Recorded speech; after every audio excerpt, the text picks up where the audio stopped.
Depending on, one day I came out with a poem that was so corny.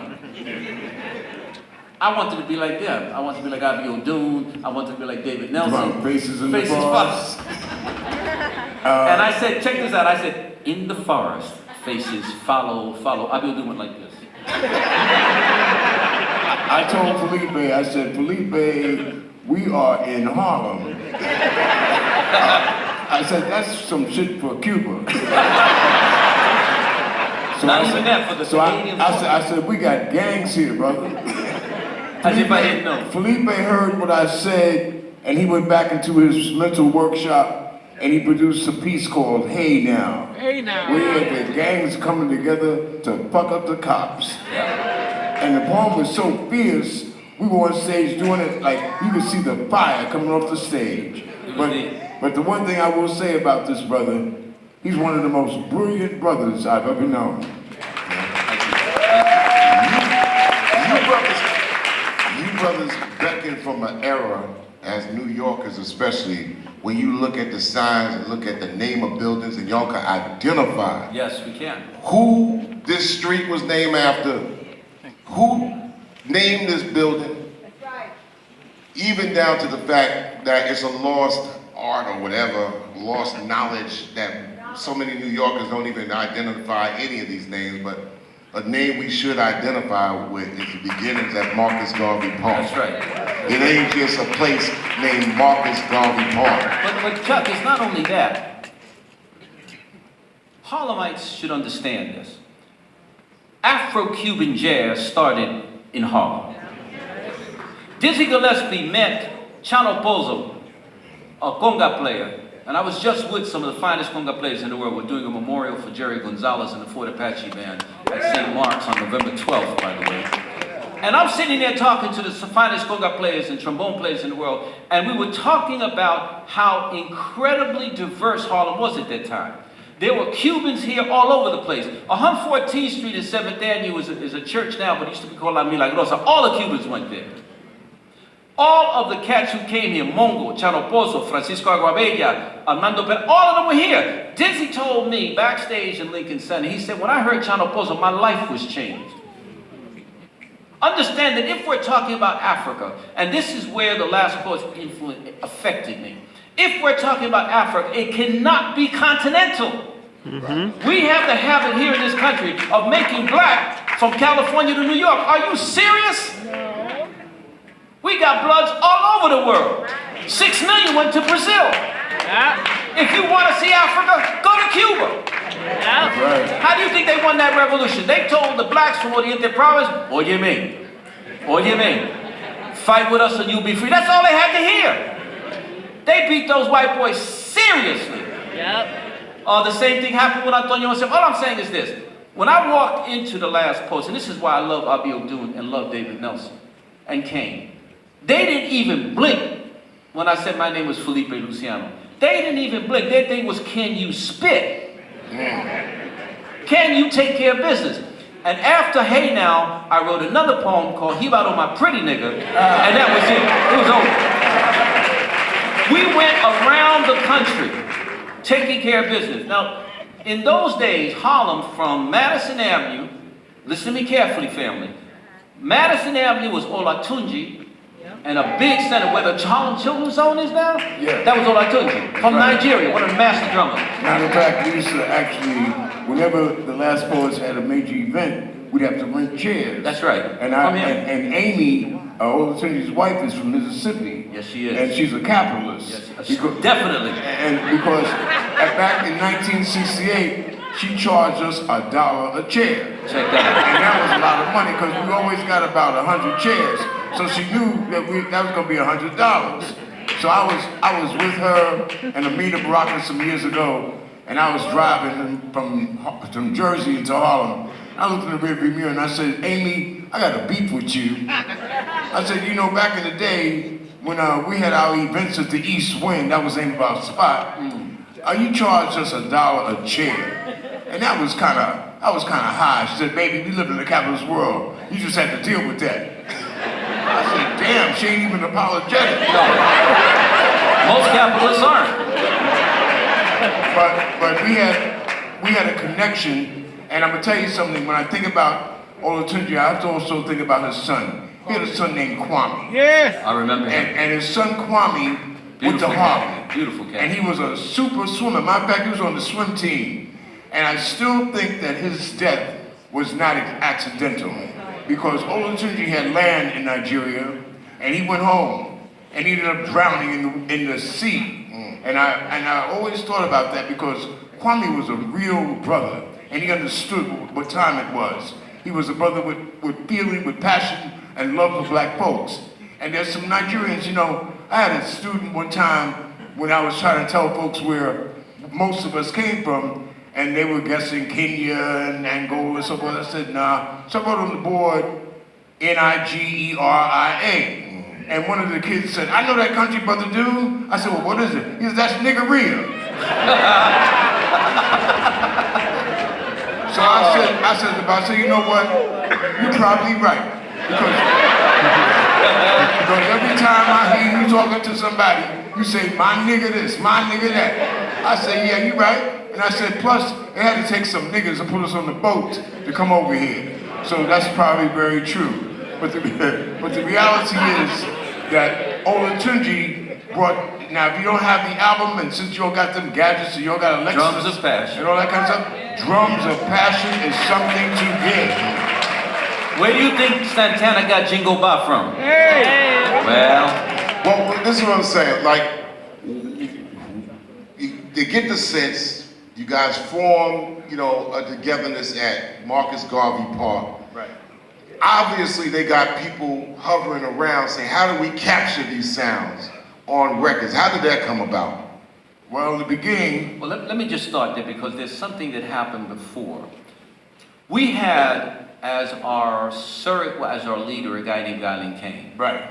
We're going to talk about this in a little while. Brilliant poet. He gave us our aesthetic. Genius. He gave us our sense of aesthetic. And Guyland was a revolutionary nationalist. He was a cultural nationalist, as we all were. And to define the term so that you understand, cultural nationalism is the field of thought, the school of thought that says everything has to be Afrocentric. Everything has to be African-centered. If you marry, it has to be black. If you buy, it has to be black. If you produce, it has to be black. That kind of stuff. In other words, all it took, your criteria for blackness was black skin.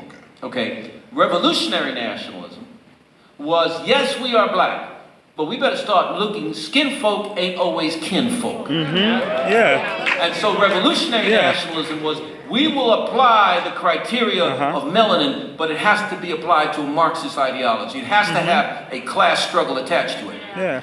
So what happened is, Kane's position was, why would we allow a white company to take our sounds and make money for themselves? Why don't we try to do that ourselves with a black producer? What was the show? Mike, what was the television show that wanted us on, Papa? Soul? No, they wanted us, Wait. Mike Douglas. Mike Douglas, right. And Kane said no. Now, I was chewing at the bit, because even then I had the media bug. I wanted to get on TV, shit. So, but Kane said, no, we're not doing it. After we split up, Abiodun, there was a guy named Douglas who came to us, and this is chronology so that you understand. A guy named Douglas who had already offered the thing to us, offered it to Dune and Jalal, and they made a record, and forget about it, it blew the hell up. It was called The Last Poets, and that's where you got the poem, Niggas Are Scared of Revolution. Right, what It's happened, amazing. So that's how that happened. Now you take it. Yeah, but what happened actually is, because I was there when Kane made the statement that you just quoted. Yeah. And I wasn't gonna be running downtown to audition for no album for some white boy to capitalize. So I thought it was very revolutionary. I said, well, you know, they gotta come uptown. Well, they came uptown. And they went to IS 201, school right there, 127th and Madison. We were in the second floor classroom, and I did a poem, Umar did a poem, Jalal did a poem, and I remember Alan Douglas had an afro. He was a Jewish guy with an afro. Well, you know where they come from originally. I know. And he said, well, when you guys are ready, I'm ready. So we recorded that album, but you see, the album was actually recorded in 1969, but it didn't come out until 1970 because there had to be put on him. And the person that really helped put that album out, I have to give credit to, is Jimi Hendrix. Because Jimi Hendrix was in touch with us, and he loved the Last Poets. Matter of fact, he wanted to do something with us because the way he played his guitar was like the way we did poetry. Right.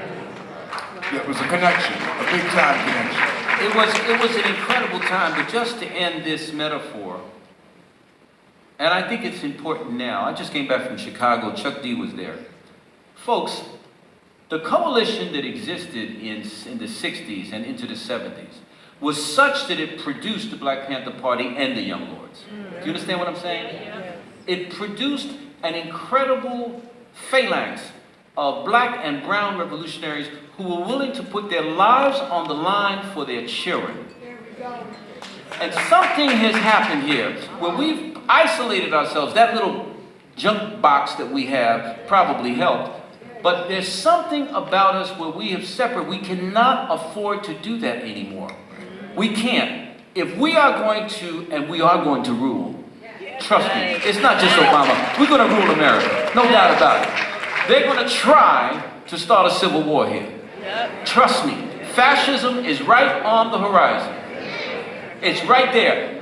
This fool said we need something tremendous, tumultuous to unify America. Don't be surprised if he doesn't pull something that Hitler pulled with the Reichstag, where he blew the place up, and then he said it was Jews who did it and blamed them. This man is dangerous. I don't mean to get into today, into what's happening, but folks, this is exactly the kind of era that produced the Last Poets. It was a revolutionary time. It's a revolutionary time now. When a man goes into a place in Kentucky and blows 2 black men's head off, when he does Parkland down in Florida, and his rhetoric is actually encouraging people to kill, then it's time to listen.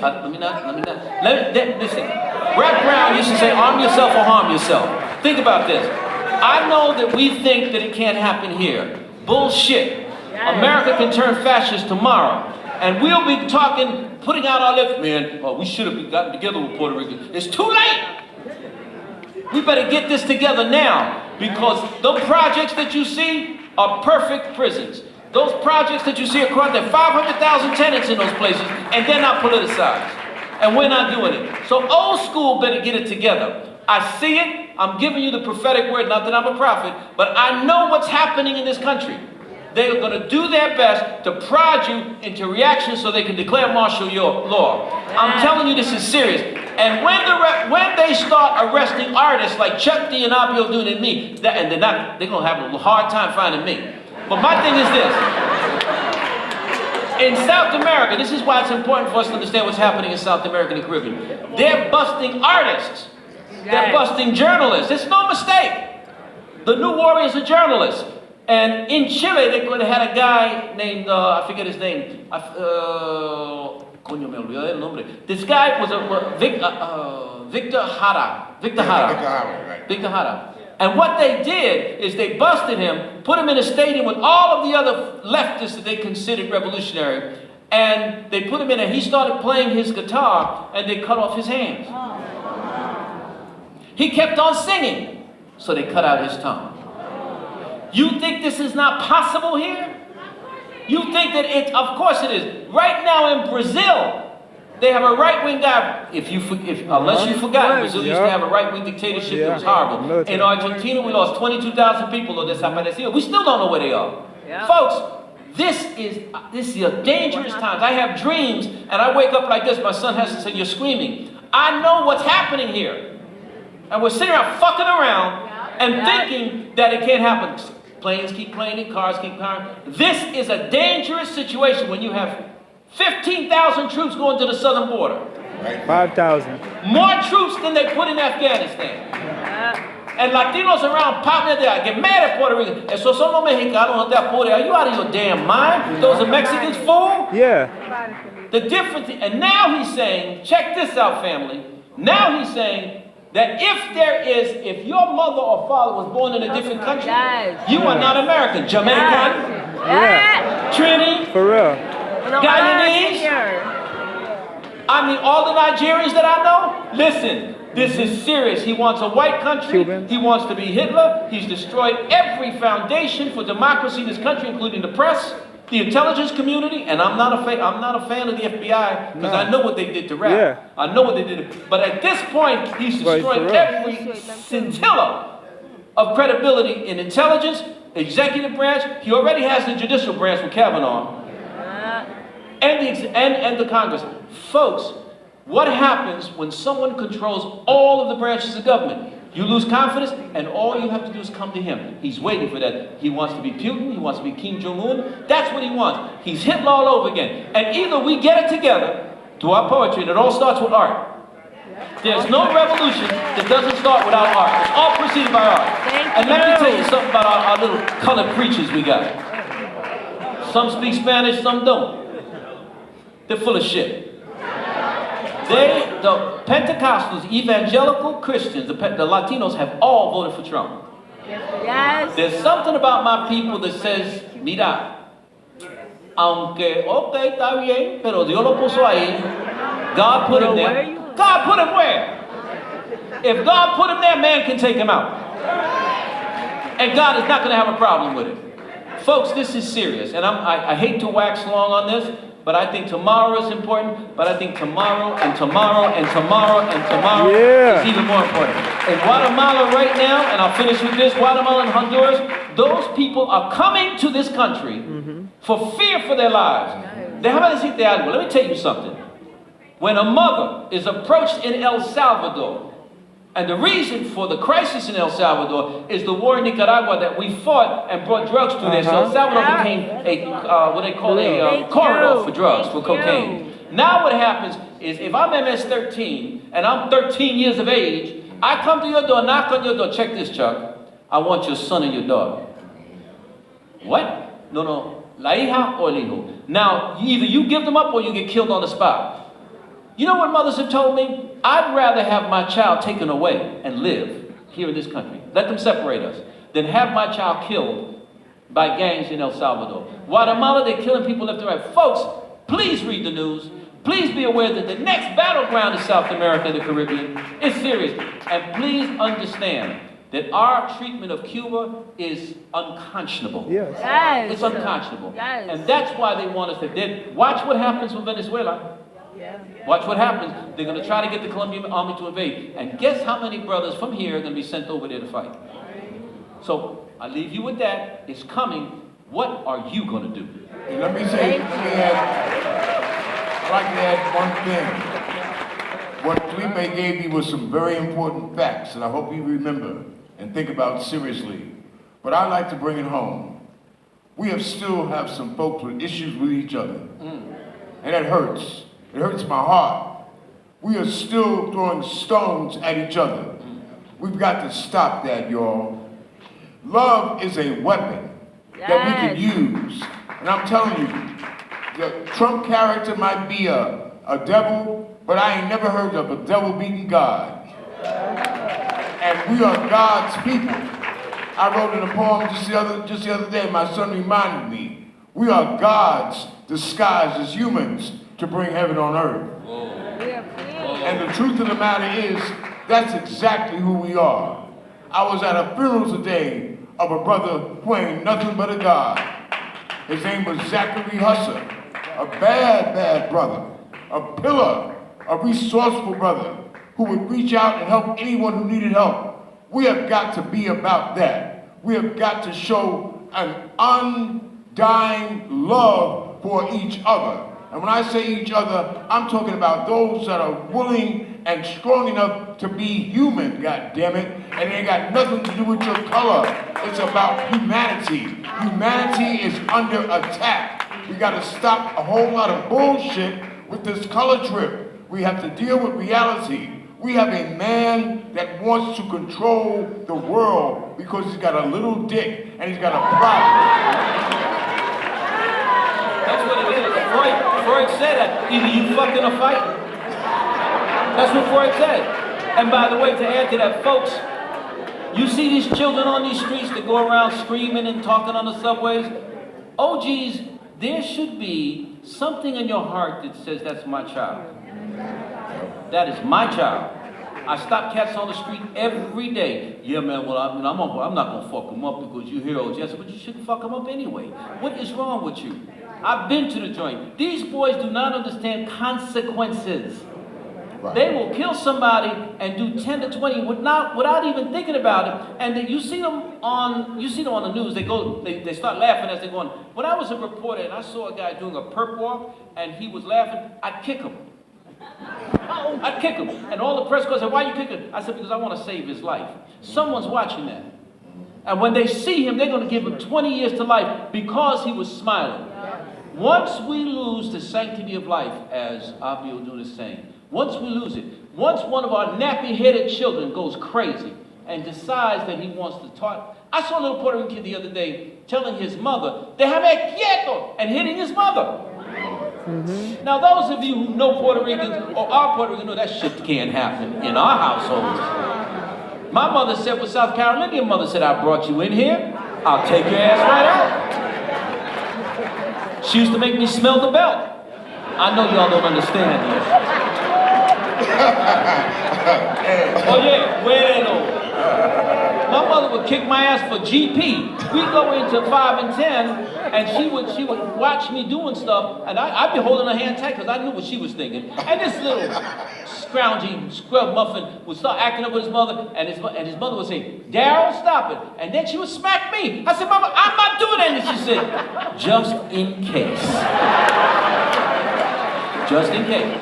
Fortunately and unfortunately, the last Poets songs and everybody affiliated in your surroundings, you could simply cut and paste those songs from then to right now and change the names. What was happening in that time? I just want to know, this is my own question. As the voices and the words and the minds and the intellect was shaking the region and the world, what little media, I mean like black radio stations and stuff like that, really, seriously, your words and your voices shaking the world. Other than when I was growing up, other than Gary Bird, I didn't feel that from nobody else. Well, you know something? And I want to let the audience know this. The one who decided that rap and rhyming was the way to go with youth was Abiodun Oyewole, the first one. Give him a hand, y'all. He was the first one. Garland Kane used to say, "I can't stand that. Blues, Sue, I love you." He couldn't stand it. Abiodun somehow touched the poetic pulse of America and was able to put together word poems that metaphorically touched the heart and the conscience of America, especially black America. And I would sit and marvel. One day I saw, he was rapping and he was doing, and I saw a lady fall on the floor. That was the power of the last poets. Kane used to do that too. They would fall on the floor and start writhing. I said, "Oh my God, I've seen the Holy Ghost in Pentecostal churches. I don't know what the hell this is." Well, let me say this. I got my poetry from the people, y'all. I could probably go down in history as one of the biggest plagiarists on the planet. Because the first time the last poets went on stage in Marcus Garvey Park, Yes, sir. when Darby said we had put our name, my name and Garland Kane's name on the list to read poetry to commemorate Malcolm, I was scared to death. See, I was raised in Queens, and Queens is much softer than Harlem. It is. So I couldn't come in with my Queen shit. I mean, I had written some nice love poems because I had loved girls older than me, so I was caught up with that. We used to call him the Gash Man. Yeah. But the truth of the matter is, I knew I was going on stage in front of a whole bunch of black folks who were riled up about Malcolm. And I said, what in the world am I going to say to be appreciated by the Harlem crowd? So I did the smartest thing I could do, and I still do it. I came to Harlem, and I kept my mouth shut and my ears open. Just listen. And I listened to the folks. And at the time, the line was, "What's your thing, brother?" And brother said, "Oh, I'm in the Black Panthers." "What's your thing, brother?" "Oh, I'm in the Nation of Islam." So I said, "Oh, that's the line. Your thing is like a revolutionary pronoun." So I took that and I wrote a piece. "What is your thing, brother? Is it a black thing? Will it save black women and children? Will it build a black nation? What is your thing? And at that same time, if we check out our music, it always mirrors where we're coming from. Because the song that was a hit at that moment was the Ozzy Brothers singing, "It's your thing, do what you want to do." So I wrote a poem that basically mirrored what the people were saying. There's a commercial, I'm sure many of you have seen it, that Nas has done. And it says, I get on a train, I look at the people, I look at what they say, I look at their eyes, I look at their feet and hands, and they tell me stories without ever saying a word, and I listen. I walk down the block, my son, Evan, who's here, he walks down the block, and he says, "Pops, the faces of our people look bad. You can see the pain. You can see we're suffering." That's why I'm telling you, my whole message to you is that we have got to be stronger about loving each other and be deliberate about that shit. We cannot be faking it. That's a major, major weapon. You've got to cast aside all the differences and recognize we depend and need each other more now than ever. Because if we came together, we could make Trump evaporate like a bad fucking cup of milk. We could just, he does not have any power if we come together. And we ain't gotta get no guns and grenades. We can be a gun and grenade if we came together. I'm telling you, the power we have yet to tap. We don't see how God has kept us here for a reason. Our very existence is an atomic bomb, goddammit, but we are not pulling the plug. You know, I believe that, and I know this is going to sound a bit strange, but I totally agree with you. Differ a little bit on the physical side, but but I believe that black people were brought here for a reason. I know some of us are saying, "But we were brought in chains." Yes, we were. Yes, we were. But the purpose is to humanize America. Western Europe has been a scourge on this planet. How do you take, I believe the last shall be first, which is a biblical statement. Yep. Right. Yep. So that which was rejected shall become the cornerstone. Yep. Family, do you know that America is already black? Are you aware of this? Culturally, these kids wear dreads, they listen to Marley, they even listen to R. Kelly.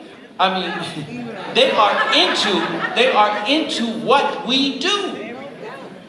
Culturally, America is black. What they're afraid of is the means of production. What they're afraid of is that we're going to control the pocketbook.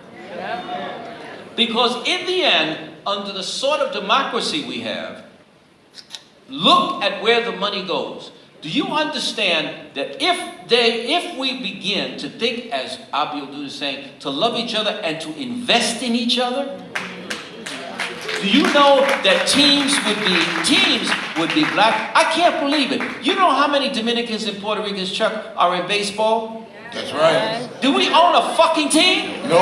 No. Look at basketball. Look at Basketball. I mean, I call it black ballet. That's what it is. It's black ballet. That's And all by it the is. way, Puerto Rico's getting taller, y'all.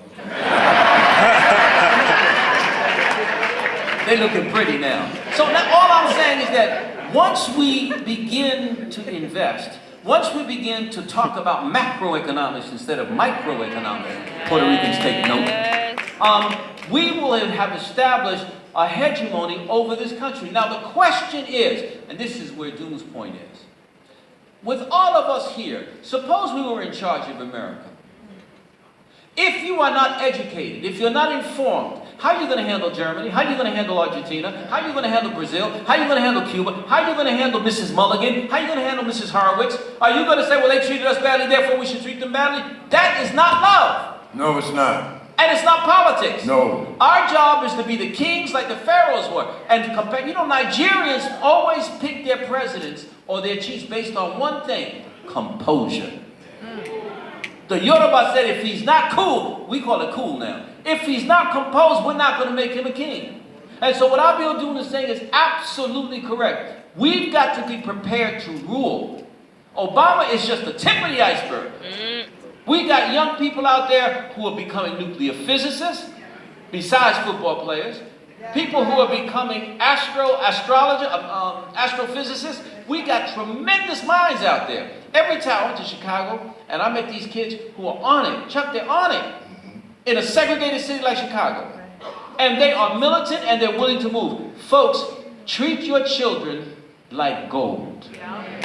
Treat your children like uranium. Treat them like they are treat them as if they're the legacy that they are. Because our children will determine what happens in this country. And too many of our children are not aware of who the hell they are. The other day I was talking to somebody in LA, and I said, well, muchísimas gracias, I told a Mexican girl. And she said, thank you very much. And she answered me in English. So this happens every once in a while. I don't know how many of you have experienced this. You go into a store, you're talking Spanish to someone, you're trying to do your best, and they want to talk to you in English, mangled English. So I said, well, thank you. And I saw her name plate.